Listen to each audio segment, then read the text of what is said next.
The Senate has been sworn in, and the impeachment trial of President Donald Trump is about to kick off in earnest. But the terms of the trial are still being set. Republican Senate Majority Leader Mitch McConnell of Kentucky wants a short trial, and Democrats aren't happy.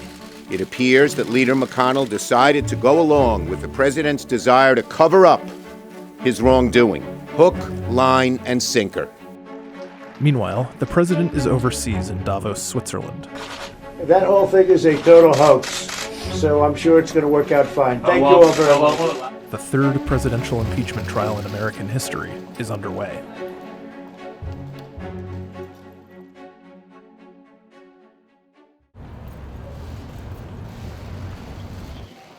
The Senate returns from a 3-day weekend ready to debate the rules for the trial, and neither Senate Democrats nor House impeachment managers are happy about the framework McConnell is proposing. The Republican leader will offer an organizing resolution that outlines his plan for the rules of the trial, which was only released last night. It is completely partisan. It was kept secret until the eve of the trial. The McConnell resolution is a blueprint for an impeachment trial on fast forward and makes getting evidence as hard as possible. As the day's session begins in the Senate, McConnell quickly introduces the resolution. The Majority Leader is recognized. So I'm about to send a resolution to the desk providing for an outline of the next steps in these proceedings. The clerk will read the resolution. Senate Resolution 483 to provide for related... As the debate over rules begins, Trump's legal defense team takes the podium for the first time. We believe that once you hear those initial presentations, the only conclusion will be that the president has done absolutely nothing wrong. It was a more than 12-hour day in terms of debate on rules for the impeachment trial. And the number one issue that the House managers were trying to tell the senators was, we need these firsthand witnesses to come in. Right now, a great many, perhaps even most Americans, do not believe there will be a fair trial. They believe that the result is pre-cooked. The president will be acquitted. Not because he is innocent, he is not, but because the senators will vote by party and he has the votes. And they begin to introduce a series of amendments to the rules. The Democratic leader is recognized. Mr. Chief Justice, I send an amendment to the desk. I send an amendment to the desk. I send an amendment to the desk. I send an amendment to the desk. Robert Sinclair to the desk. Michael P. Dana to John. I send an amendment to the desk. The clerk will read the document. They basically just put up votes for hours on end trying to get more information, and they were, of course, all rebuffed.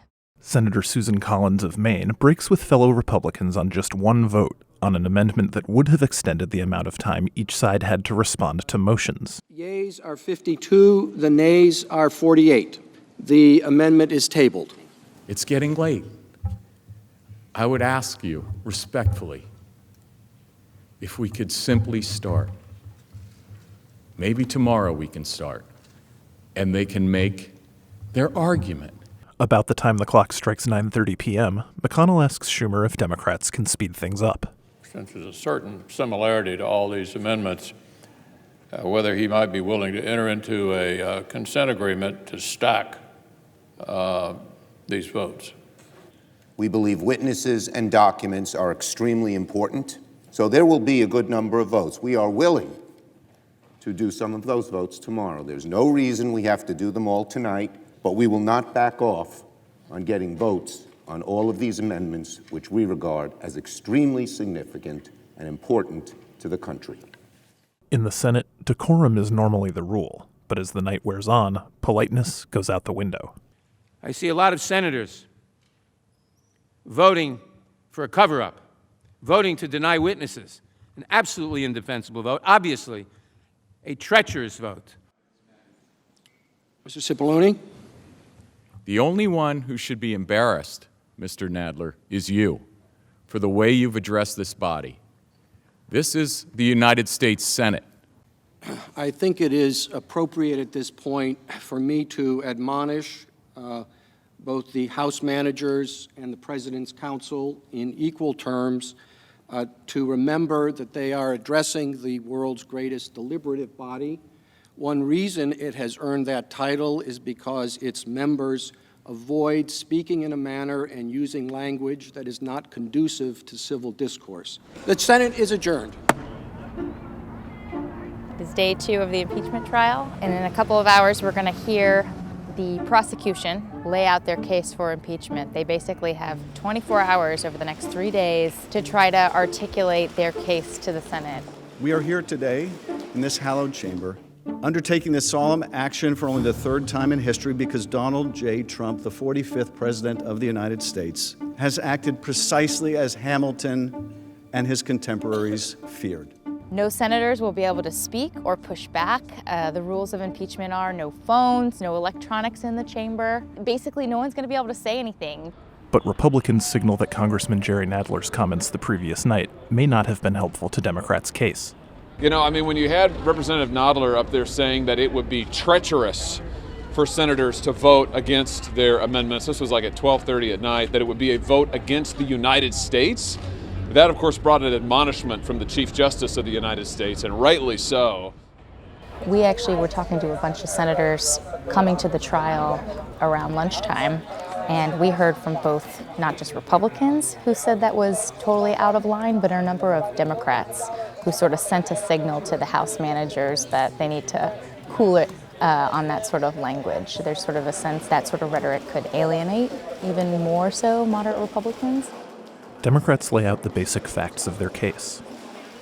The House believes that an impartial juror, upon hearing the evidence that the managers will lay out in the coming days, will find that the Constitution demands the removal of Donald J. Trump from his office as President of the United States.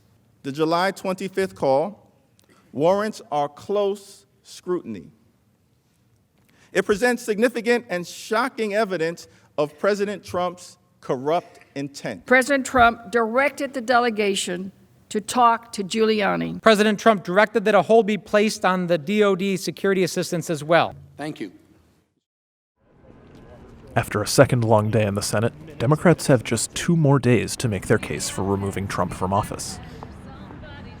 And when they return for another day of Democratic arguments on Thursday, GOP senators are unimpressed.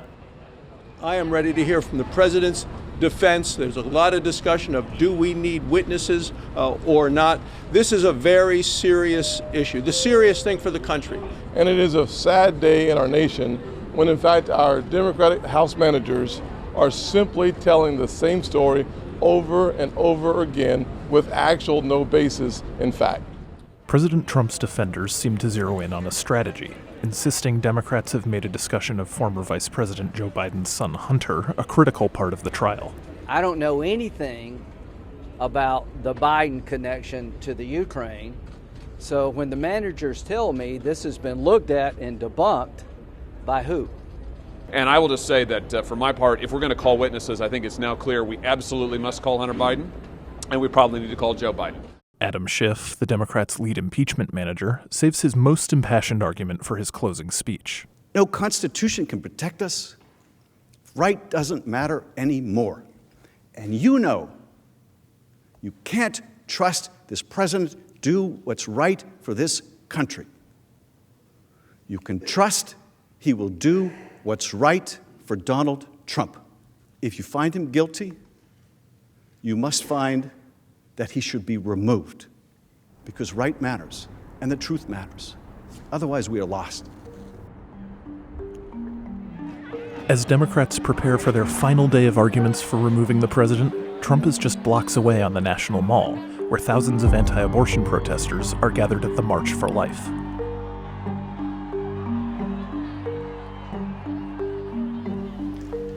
The evidence that we've heard so far, I mean, including and most importantly, the transcript. And so I'm going to continue to be an advocate for getting all information if we're going to have a trial that is about a real process and a democratic process. It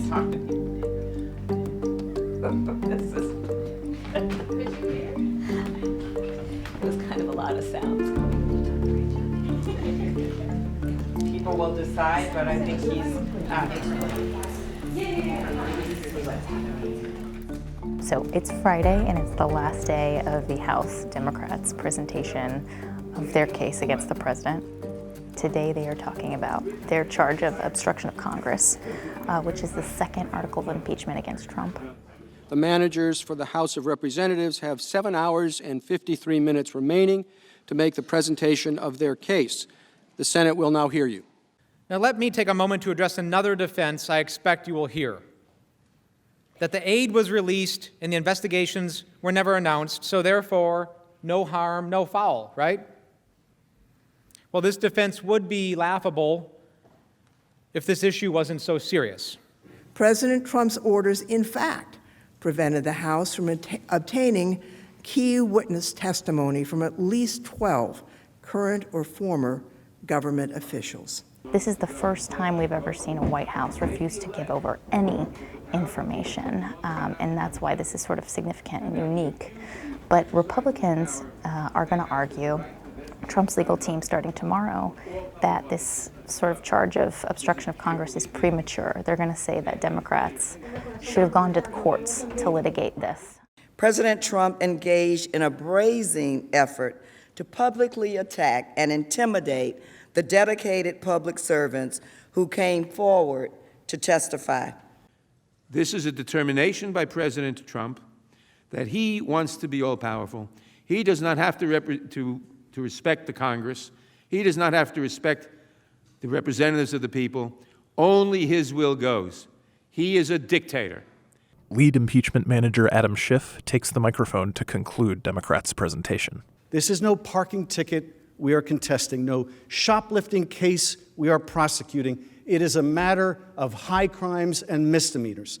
How long is too long to have a fair trial, fair to the president and fair to the American people? Americans get a fair trial. And so I ask you, I implore you, give America a fair trial. Give America a fair trial. She's worth it. Thank you. On Saturday, President Trump's defense team gets their opportunity to respond. They lay out the basics of their defense of the president in the space of just a few hours. The Senate will now hear you. We believe that when you hear the facts, and that's what we intend to cover today, the facts, that the president did absolutely nothing wrong. Nothing wrong. The president was at all times acting in our national interest and pursuant to his oath of office. We got a preview today of Trump's defense and pretty much the case that they're going to be laying out and making in full detail on Monday to try to push back against these two charges. Now, they've come here today and they basically said, let's cancel an election over a meeting with Ukraine. The people decide for themselves. That's what the founders wanted. That's what we should all want. And with that, I thank you for your attention, and I look forward to seeing you on Monday. The Senate is adjourned. Senators head for the exits, particularly the 4 Senate Democrats running for president who want to get to Iowa as quickly as possible. When they return on Monday, Trump's team will conclude their defense, leaving senators to ask questions, debate bringing in more witnesses, and then hold a final vote on the 2 articles of impeachment against the president.